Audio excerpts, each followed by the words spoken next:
네, 2년 6개월 만에 처음 돌파했던 2,860선을 잘 지키고 있는 코스피입니다. 오늘장에 소폭의 상승 이어나가고 있고요. 코스닥도 0.4% 오름세 타고 있는데요.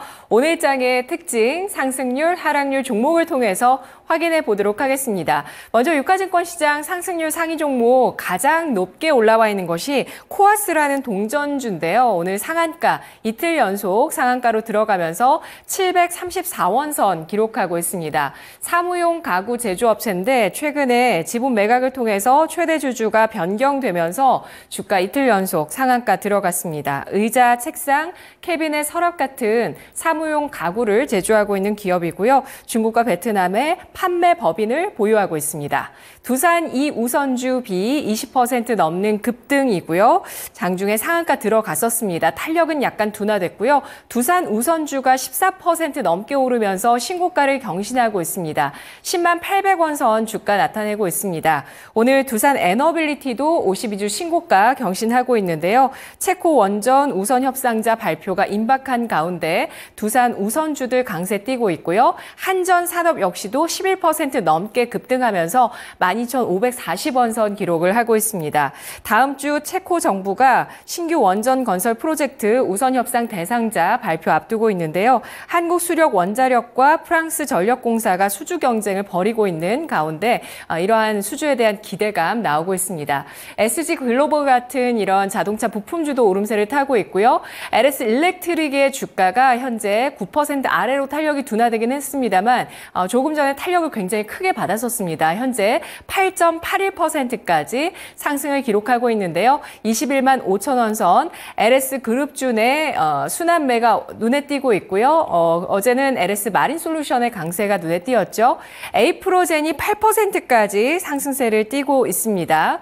1,428원 선 기록하고 있고요. 그리고 한올바이오파마가 8% 넘는 상승, 유진투자증권 증권주 가운데 매각에 대한 어떤 기대감 안고 있는 종목인데요. 여차하면 오릅니다. 8%의 상승이고요. NX도 역시 6% 넘게까지 상승을 띄고 있는데요. 주방 가구 제조를 하고 있는 기업 NX 주가 상승도 눈에 띕니다. 역시 동전주입니다. 이어서 하락률 상위 종목 가보도록 하겠습니다. 에이프로젠이 주가 6거래일째 오르는 데 비해서 에이프로젠 바이오로직스가 오늘장에 하락 반전하면서 16%까지 급락하고 있는데요. 닷새 만에 하락으로 전환되고 있는 모습 나타나고 있습니다. 최대 주주인 에이프로젠으로부터 1,000억 원의 자금 조달 효과로 인해서 에이프로젠 바이오로직스 주가 상승세를 타다가 차익 실현 매물 오늘장 받고 있는 모습이고요. 사조 산업이 5%의 조정, 그리고 DB손해보험 5% 하락입니다. 하나금융지주까지 보험, 금융주 오늘장에 조정 나오고 있고요. 대한해운이 5% 하락인데요. 주가 저평가가 해소됐다면서 오늘 KB증권에서 투자 의견에 대해서 보유로 하향 조정했습니다. 투자 의견을 하향 조정한 거고요. 최근 BDI가 2,000포인트를 하회했다는 점, 따라서 이 발틱 운임지수의 하락으로 좀 대한해운의 주가가 둔화될 수 있다. 여기에 이스라엘 하마스 휴전협상 소식도 나오고 있습니다. 해상 운임에 대한 기대감을 받다가 해운주 최근 들어서 조정받고요. 다음 보시죠. 이어서 유가증권 시장 하락률 상위 KB금융도 4%의 조정이고요. 사조동아원, 흥국화재, CJ시푸드, 사조오양 나란히 3%대 하락을 나타내면서 음식료, 보험, 금융주의 약세 오늘장 눈에 띄고 있는데요. 김영일 전문가 만나보도록 하겠습니다. 전문가님 안녕하세요. 네, 반갑습니다. 김영일 전문가입니다. 네, 유가증권 시장 상승 하락률 종목 가운데 어떤 종목 눈에 띄실까요? 네, 일단 오늘은 역시나 원전 관련된 종목들 한번 이야기를 해보면 좋을 것 같습니다. 어제에 이어서 오늘까지 추가적으로 상승이 나오는 모습을 확인을 할 수가 있고 체코발 이제 원전 이슈에 따라서 현재 관련주들이 상당히 급등이 나오고 있습니다. 자, 그런데 일단 현재 원전주들을 봤을 때 수익을 그렇게 챙기기가 쉽지는 않다라는 부분을 일단 여러분들이 생각을 하고서 대응을 하셔야 될 것 같아요. 지금 이제 원전주들 같은 경우에 워낙에 이제 지금 시장이 코스피가 2,860선까지 굉장히 또 이제 연속적으로 기염을 토해주고 있잖아요. 그러다 보니까 현재 금리 인하에 대한 기대감, 그러면서 이제 코스피에 대해서 이제 또 키 맞추기에 대한 이러한 상승률이 나오면서 코스닥 쪽에 수급이 전체적으로 좀 퍼지면서 들어가고 있다라는 이러한 이제 느낌이 들고 있습니다. 그러면서 상대적으로 이제 대형주보다 중소형주 쪽에 좀 물량이 들어간다라는 그런 이제 또 생각이 드는데, 지금 현재 원전주들로 봤을 때 어제에 이어서 오늘까지 추가적으로 이제 물량이 들어가는 모습을 확인을 할 수가 있는데, 오늘의 움직임이 상당히 중요합니다. 오늘의 움직임을 보게 되면 어제 같은 경우에는 분명하게 이제 어느 정도 수급이 들어가는 모습들, 그러니까 이제 이 나오는 원전 이슈에 따라서 분명하게 대응을 해줬고, 그러면서 수급이 들어갔다라는 이제 판단을 할 수 있게끔 했는데, 오늘의 움직임은 그렇게 썩 양호하지는 않다라는 부분을 여러분들이 생각을 해주시면 될 것 같아요. 지금 보게 되면 어제 강력하게 상승이 나왔었던 종목이 뭐 이제 뭐 두산 에너빌리티나 혹은 이제 뭐 우리기술 같은 이러한 종목들, 뭐 그다음에 또 추가적으로 오늘 같은 경우에는 뭐 한전산업이나 혹은 이제 뭐 서전기전 이러한 종목들이 또 추가적으로 상승이 나오는 모습을 확인을 할 수가 있습니다. 그런데 오늘의 움직임을 봤을 때 전체적으로 원전주들이 윗꼬리를 좀 상당히 크게 그리고 있는 모습을 확인을 할 수가 있습니다. 즉 윗꼬리를 크게 그리고 있다라고 하는 건 어제 오늘 해서 연속적으로 수급이 들어가기는 했지만 결론적으로 차익 실현에 대한 의지가 약간의 이제 고점 부근에 도달을 하면서 생겨나고 있다라는 부분을 의미를 하거든요.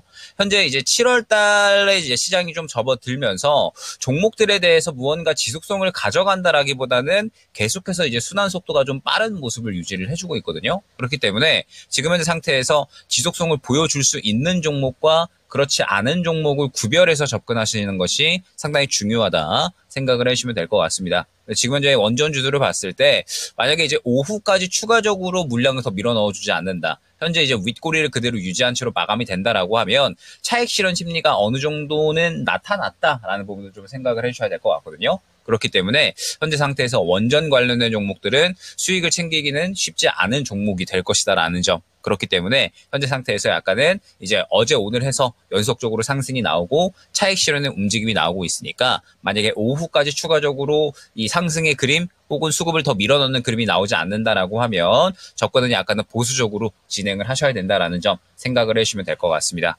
자, 그 다음에 어제에 이어서 오늘은 약간의 이제 조정이 나오고 있는 섹터군이 있습니다. 바로 음식료 쪽이라고 보시면 될 것 같아요. 일단 어제 사조그룹주들이 상당히 좋은 상승이 나왔었죠. 뭐 사조산업, 뭐 그 다음에 뭐 오양, 뭐 그 다음에 이제 뭐 사조시푸드 등등 해서 관련된 종목들이 상당히 이제 좋은 상승이 나왔었다가 오늘은 약간 쉬어가는 움직임이 나타나고 있습니다. 자, 그런데 지금 현재 상태에서 음식료주들이 또 이제 완전히 죽었느냐라고 하면 음식료주들은 또 한 차례 정도 더 트레이딩할 수 있는 구간이 남아있다 생각을 해주시면 될 것 같습니다. 자, 지금 이제 보게 되면 사조그룹주들, 사조시푸드 같은 경우에는 접근을 약간은 자제해야겠죠. 고점 구간에서 차익 실현이 조금은 나오고 있는 그림이다 보니까 사조시푸드 같은 경우에는 굳이 접근에 대한 매력도는 크게 느껴지지는 않는다 생각을 해주시면 될 것 같습니다. 그런데 이제 다른 사조 그룹주들, 뭐 예를 들어서 지금 이제 뭐 사조 산업이나 혹은 사조 이제 오양 같은 이런 종목들을 보게 되면 물량이 들어간 이후에 물량이 그대로 빠져나오지 않고 약간은 이제 그냥 쉬어간다라는 느낌만 들고 있죠. 지금 현재 음식료 관련된 종목들은 전체적으로 뭐 사조 그룹주들뿐만 아니라 뭐 CJ 시푸드라든지 뭐 혹은 이제 대상 이런 종목들을 봤을 때 물량이 들어가기는 들어갔는데 오늘 약간의 또 이제 다른 쪽으로 수급이 전체적으로 쏠리다 보니까 살짝 쉬어가는 구간이 나타나고 있구나 정도로 한번 해석을 해주시면 될 것 같습니다. 그렇기 때문에 음식료 관련된 종목들은 또 현재 시장에서 실적에 대한 기대감으로 꾸준히 주목을 받고 상승이 나오고 있는 종목분들이거든요. 때문에 현재 상황에서 음식료 관련된 종목들은 한 차례 정도 더 트레이딩 구간을 노리셔도 저는 무방하다라고 생각을 하고 있고, 지금 현재 이 수급을 좀 잘 받아준 사조그룹이나 혹은 뭐 CJ 시푸드 정도 이제 위주로 해서 한 번 더 재탄력을 노리고서 접근을 하셔도 무방하다라는 점 생각을 해주시면 좋을 것 같습니다. 네. 알겠습니다. 원전주 흐름 좋아졌었는데 그런데 수급의 뒷받침이 오늘장은 좀 어렵습니다. 어제 오늘 1박 2일 코스로 다음 주에 있을 체코 원전 신규 수주에 대한 기대감 반영을 하고 있는데요. 지금 보수적인 관점에서 오후장까지는 일단 바라보면서 대응을 해보자라는 전략 제시를 하고 있습니다. 보수적인 의견 나갔으니까요. 오전장에 잘 처리를 하고 오후장에 수급 잘 지켜보시고요. 그리고 음식료주 가운데 사조산업을 중심으로 해서 다시 한번 트레이딩 전략 가능한 구간 돌입하는지 여부 주목되고 있다라고 판단해 주셨습니다. 이어서 코스닥 가보도록 하시죠. 코스닥의 상승률 상위 종목 1위는 비츠로시스 소형주입니다. 동전주이기도 한데요. 28%가량의 강세를 보여주고 있는 시가총액 300억 원 이하의 소형주입니다. 현재 주가는 592원 기록하고 있는데요. 전력 감시 제어, 지능형 교통 시스템, 이런 철도 시스템이라든지 이런 쪽에 들어가는 그런 것들을 납품하고 있는 기업입니다. HB 테크놀로지가 22%의 강세로 눈에 띄는 흐름 나타내주고 있는데요. 4,415원 선에 거래가 되고 있는 모습 나오고 있죠. 유리기판 검사 장비뿐 아니라 디스플레이 2차 전지 검사 장비 업체인데요. 풍부한 자산까지 보유를 하고 있다. 올해 증권가에서 실적 가운데서 매출액이 50% 증가, 영업이익이 흑자 전환하면서 100억 원 이상으로 올해 전년 대비해서 큰 폭의 실적 개선 예상된다라는 분석 나오고 있는 그런 종목입니다. 오늘장 강세 나오고 있고요. 솔고바이오와 우정바이오 나란히 17%에서 19%, 퓨처케미 16%의 강세를 띠면서 사상 최고치 경신하고 있는데요. 전립선암 치료제 임상 2상을 개시한 그 모멘텀 갖고 있는 기업입니다. 다음 보시죠. 오늘 코스닥의 상승률 상위 종목 서전, 기전 14.94% 강세 나오고 있고요. 원전주입니다. 이노시스가 14%, 유니테크노, ESS 셀 케이스 기업인데요. 삼성 SDI 쪽으로 납품한다라고 해서 삼성 SDI의 ESS 수주에 대한 기대감 받을 때 올라갔었는데 다시 한 차례 오늘장에 부각을 받습니다. 13.8%의 강세로 5,200원 기록하고 있고요. 화인서키트, 아스플로가 나란히 10% 넘는 급등세를 펼치고 있습니다. 코스닥의 하락률 상위 종목 이어서 보도록 하죠. KS 인더스트리가 7% 약세, CNH 6.9%, 푸드나무가 6.68% 하락이고요. 강동 CNL 6%대, 리더스 코스메틱 6% 하락인데 어제 상한가 기록한 이후에 차익 실현 매물 받으면서 화장품주 가운데 리더스 코스메틱 6%의 조정입니다. 다음 보시죠.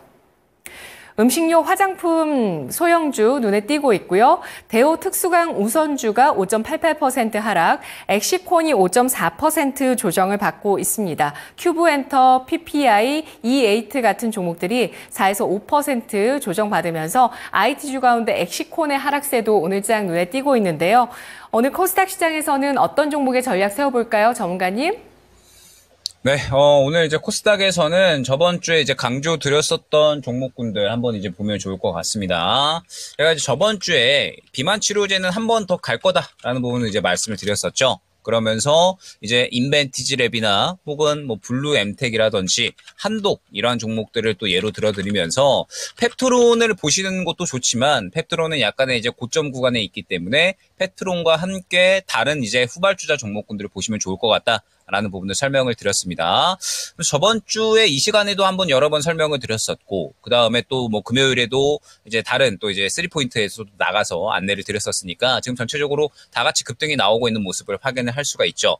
펩트론도 마찬가지고요. 그 다음에 블루엠텍 같은 경우에도 저번 주 안내드렸던 구간 대비해서 15,000대에서 안내를 드렸으니까 18,000원 구간까지 약간 20% 정도. 인벤티지 같은 경우에도 오늘까지 해서 추가적으로 이제 약간 25% 정도의 상승이 나오는 모습 확인을 할 수가 있었고 그때 당시 한독 같은 경우에도 안내를 드렸었죠. 어제까지 갭상승 나오면서 마찬가지로 추가적인 상승이 나오는 모습 확인을 할 수가 있습니다. 이뿐만 아니라 이제 3,000당 제약이라든지 현재 비만 치료제 관련된 종목들은 상당히 좋은 모습 나타내주고 있습니다. 제가 지금 현재 시장에서 가장 강조를 드리는 부분 가장 이제 핵심적인 요소라고 하면은 역시나 수급적인 부분이 되겠죠. 현재 시장에서 워낙에 이제 순환 속도가 빠르기 때문에 순환 속도가 빠른 만큼 수급의 이동이 빠를 수밖에 없고 그렇기 때문에 이 수급의 이동을 빠르게 캐치를 할 수 있는 사람이 수익을 챙겨 나갈 수 있는 장이 현재 시장이다라는 부분을 설명을 드렸었습니다. 그러면서 그에 대한 예가 비만 치료제라고 생각을 해주시면 될 것 같아요. 비만 치료제 같은 경우에는 워낙에 이제 또 이 급등이 나오고 나서도 수급이 긍정적이었기 때문에 다시 한번 재탄력이 나올 가능성이 높다라는 부분 설명을 드렸었고 그에 대한 그림이 전체적으로 나타나고 있다 생각을 해주시면 될 것 같습니다. 그렇기 때문에 현재 시장에서 이 수급적인 부분을 파악을 하고서 움직이는 것이 그 어떤 것보다 중요하다라는 점 생각을 해주시면 될 것 같고 현재 이제 비만 치료제 같은 경우에는 인벤티지랩만 보셔도 이제 아시겠지만 약간의 차익 실현이 생겨나는 종목들이 어느 정도는 또 나타나고 있거든요. 물론 이제 펩트론이나 혹은 블루엠텍 같은 이러한 종목들은 아직까지는 살아 있습니다. 그렇기 때문에 일단 비만 치료제 같은 경우에는 슬슬 섹터군 내에서도 가는 종목과 그렇지 않은 종목이 나뉠 확률이 커졌다라는 부분을 생각을 해주시고 비만 치료제 같은 경우에는 약간은 선별적으로 접근을 하실 준비를 또 하셔야 된다라는 점 생각을 해주시면서 대응을 한번 또 해주시면 좋지 않을까 생각이 됩니다. 자, 그 다음에 오늘 또 이제 이야기를 해야 될 종목들이 바로 반도체 종목군들인 것 같아요. 지금 현재 반도체 종목군들 중에 최근에 이제 또 뭐 어제 같은 경우에도 그렇고 상승이 나왔었던 종목들이 있습니다. 뭐 어버브 반도체 같은 경우에도 그렇고요. 그 다음에 엑시콘 같은 이러한 종목들이 상당히 상승이 잘 나오다가 오늘 같은 경우에는 유리기판 쪽에 또 수급이 다 일제히 쏠리는 모습을 확인할 수가 있습니다. 지금 이제 유리기판 쪽에 대한 이제 이 성장성이 계속해서 주목을 받고 있죠. 이번에 특히나 유리기판이 또 이제 반도체 쪽에서 게임 체인저로 여겨진다라는 또 이제 이러한 이야기들이 나타나게 되면서 관련주들 상당히 강세를 보여주고 있는데 결론적으로는 일단은 지금 현재 이 주도주 역할을 해줄 수 있는 종목들이 계속해서 좀 수급을 받아주고 있다라는 생각이 듭니다. 시장에 워낙에 이제 금리 인하에 대한 기대감이 나타나면서 이제 또 이 수급을 받아줄 수 있는 종목군들이 강세를 보일 만한 타이밍이라고 저는 생각을 하고 있거든요. 그래서 최근에 이제 뭐 2차전지 뭐 에코프로 같은 종목들이 또 수급을 받아주고 그 다음에 또 쉬어가면은 반도체 종목들이 또 이제 수급을 받아주는 그런 모습들이 나타난다 생각을 해주시면 될 것 같습니다. 미증시 같은 경우에도 지금 이제 간밤에 뭐 인텔이나 혹은 뭐 AMD, 엔비디아 등등 다 올라가는 모습이 나타났었죠. 이번에 TSMC에 대한 실적도 기대가 되는 상황이고 그 다음에 AI 반도체에 대한 또 기대감은 계속해서 하반기까지 이어질 것으로 생각이 되고 있기 때문에 반도체에 대한 기대감은 여전히 살아있다 생각을 해주시면 될 것 같습니다. 다만 반도체 같은 경우에도 마찬가지라고 생각을 해주시면 될 것 같아요. 지금 현재 반도체 같은 경우에 예로 들어서 엑시콘 같은 경우에 보면 예로 들어드리는 겁니다. 지금 어제 오늘 해서 같은 구간에 막혀있죠. 보게 되면 25,000원 구간에 저항 구간이 생겨나면서 앞선 구간의 매물대를 뚫어주지 못하는 모습을 확인을 할 수가 있습니다. 그러면서 아무래도 엑시콘 같은 경우에 이 구간을 뚫어주지 못한다라고 하면 워낙에 이 앞선 구간의 매물대가 두텁기 때문에 조정이 나올 수가 있겠구나라는 부분을 우리가 또 생각을 해야 되겠죠. 이처럼 반도체 같은 경우에 지금 현재 수급을 강력하게 받아주면서 앞선 구간을 또 이제 삼켜주는 그러면서 이제 이 앞선 구간을 이겨내는 이 수급이 들어가는 종목들이 있는가 하면 그렇지 않고 매물 구간 혹은 저항 구간에 부딪히면서 뚫어주느냐 마느냐 분기점에 있는 종목들도 있습니다. 그렇기 때문에 현재 상태에서 확실하게 힘을 받아주는 종목이 또 어떠한 종목인지 반도체 같은 경우도 마찬가지로 잘 구별을 하실 필요성이 있다라는 점 생각을 하시면 될 것 같고 다만 여전히 반도체 같은 경우에는 긍정적으로 생각을 하실 필요가 있습니다. 지금 현재 반도체 레거시 쪽은 아직까지는 상승이 덜 나온 종목들이 저는 많이 있다라고 생각을 하고 있거든요. 그렇기 때문에 반도체 레거시 쪽 오늘 또 뭐 어찌됐든 뭐 분위기가 상당히 나쁘지 않습니다. 뭐 현재 뭐 리노공업이라든지 뭐 PSK라든지 전체적으로 또 이 분위기가 좋은 상황에 있으니까 이 분위기가 좋은 와중에 또 잘 고르기만 하면 반도체 쪽은 7월 달에 수익을 충분히 좀 잘 가져다 줄 수 있을 것이다 생각이 되거든요. 그렇기 때문에 현재 상태에서 반도체 같은 경우에는 살아있는 종목을 한번 잘 선별을 해서 접근을 해보자 말씀을 드리도록 하겠습니다. 네, 알겠습니다. 반도체 주가 다시 한번 시장의 바통을 이어받을 가능성 오늘장 지켜보자라면서 어버브 반도체 설계하고 있는 기업인데요. 주가 주목해 주셨고요. 인벤티지랩 그리고 펩트론과 블루엠텍 이 비만 치료제 관련주 가운데 이들 흐름이 엇갈리게 될지 여부 현재 수급이 살아있는 쪽은 블루엠텍과 펩트론 쪽이라고 분석을 해주셨네요. 오늘장 분석 잘 들었습니다. 전문가님 고맙습니다. 네, 감사합니다. 네, 김영일 전문가의 랭킹 업앤다운이었습니다.